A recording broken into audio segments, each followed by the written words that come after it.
This last week, President Putin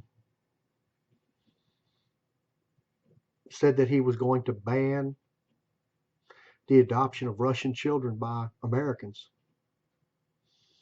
that he's going to sign the paperwork, and he may have done it today, that Americans cannot adopt Russian children anymore. And everybody has all these evil things to say about him for doing that. Why doesn't he let the poor Russian children out of there? But something that's also interesting is less than a week before he said he was going to ban Russian children going to America being adopted, he told the UN, the United Nations, to go to hell behind telling Russia, the Soviet Union, that it had to accept their stance on gay rights and gay propaganda. He told the UN it would never happen, and that they would not do what the UN said.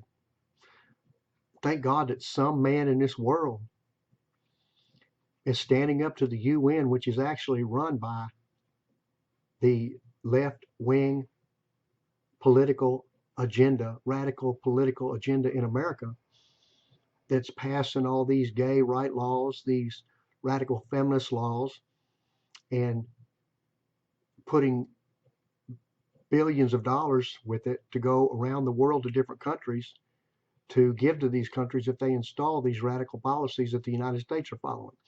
But Russia said, we're not going to do it. You're not going to tell us that we have to teach our children that is right. So one thing the world needs to consider is that Putin has decided that he would rather have his children stay in Russia and die than go to America and be put in a home where Heather has two mommies and Fred has two daddies, saying they're better off to die poor in Russia than go to America and have their minds screwed up and be made idiots and burn in hell behind that kind of teaching. In Russia, there's the Eastern Orthodox Church, which Putin does go to. And he's showing that he's got more sense in believing in the Bible than the government officials that are passing these wicked laws and paying the UN to do this.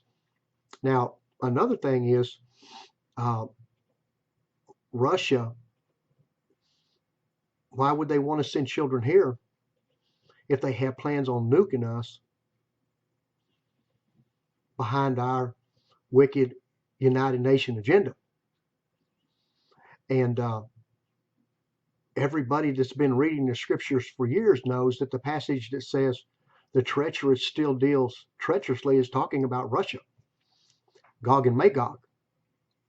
So myself and many, many others have never believed that for a moment that Russia has repented of being Russia, that Russia is Russia, and that the KGB man and men knew all along that we were so stupid in our decadence that we would arrive at this point and we are going to be caught in a snare and a trap unaware because of our foolishness.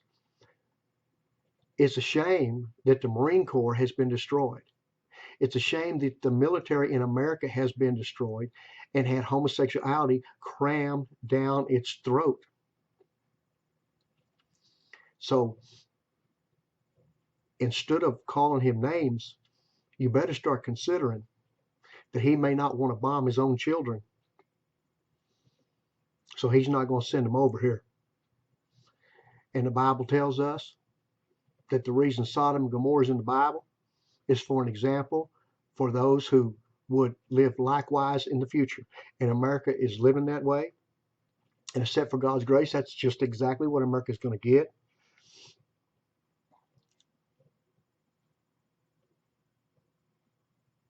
God will take care of his children.